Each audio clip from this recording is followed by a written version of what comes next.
జాతర జాతర మేడారం జాతర, మళ్ళొచ్చింది సమ్మక్క సారలమ్మ జాతర, అమ్మ తెచ్చింది బంగారం జాతర.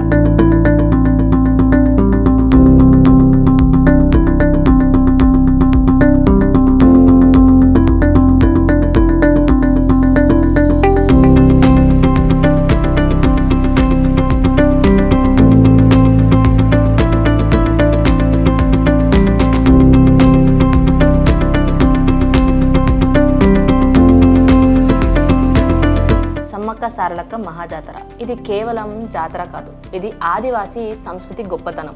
ఇది భక్తి, త్యాగం, పోరాటం కలిసిన ఒక మహోత్సవం. ఇది ఏషియాలోనే జరిగే అతిపెద్ద గిరిజన జాతర.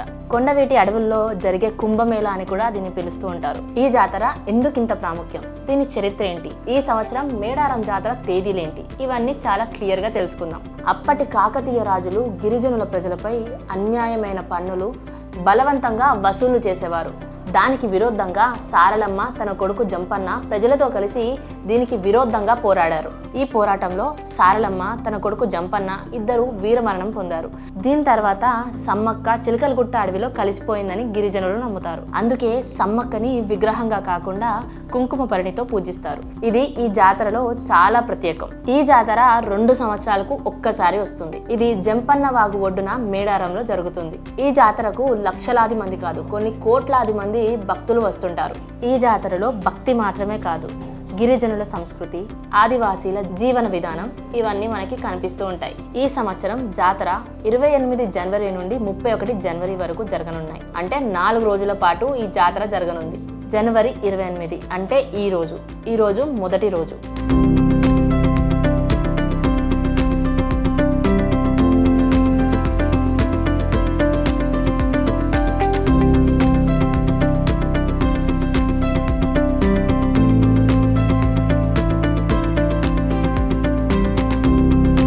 సాయంత్రం 6 గంటల నుండి కన్నెపల్లి నుండి సారలమ్మ, గోవిందరాజు, పగదిరాజు గద్దెలకు వస్తారు.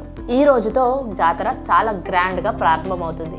ఇంకపోతే జనవరి 29 ఇది 2వ రోజు. చిలకలగుట్ట నుండి సమ్మక్క తల్లిని ఆగమనం చేస్తారు. ఇది జాతరలోనే అతిపెద్ద క్షణం. ఇకపోతే లక్షలాది మంది భక్తులు జై సమ్మక్క, జై సారలమ్మ అంటూ ఘోషాలతో అడవి మొత్తం వినిపించేలా కంపిస్తూ ఉంటారు. జనవరి 30 ఇది 3వ రోజు. మొక్కులు, చెల్లింపులు, జంపన్న వాగులో పుణ్యస్నానాలు, ఒడిబియ్యం, సారెలు, బంగారు సమర్పణలు. దీంతో 3వ రోజు పౌర్ణమి కాబట్టి భక్తి పరాకాష్ఠలో ఉంటుంది. జనవరి 31 ఇది 4వ రోజు. సాయంత్రం వనప్రవేశం. దీంతో 4 రోజులు కంప్లీట్ అయిపోయి అమ్మవారు తిరిగి అడవికి వెళ్ళిపోతారు.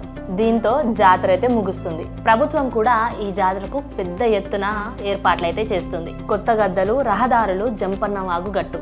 అంచనా ప్రకారం 1.5 కోటి మంది భక్తులైతే ఈ జాతరకు రాబోతున్నారు. 10,000 ఆర్టీసీ బస్సులు, 13,000 పోలీసుల బలగాలు, వైద్యం, అంబులెన్సెస్ అండ్ మెడికల్ క్యాంప్స్ ఇవన్నిటినైతే సిద్ధంగా ఉంచుతున్నారు గవర్నమెంట్. తాగునీరు, భద్రత అన్నిటినైతే పూర్తిగా ఏర్పాటు చేశారు. మేడారం సమ్మక్క సారలమ్మ జాతర ఇది కేవలం ఒక జాతర అయితే కాదు, ఇది మన తెలంగాణ గర్వం.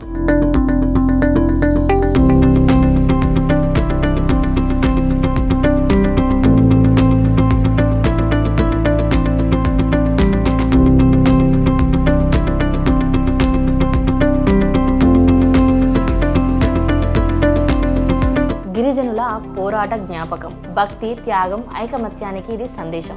ఒక్కసారైనా జీవితంలో ఈ జాతరకైతే వెళ్ళండి అండ్ అక్కడ ఉన్న అడవుల శక్తిని చూసి పరవశించండి. జై సమ్మక్క, జై సారలమ్మ.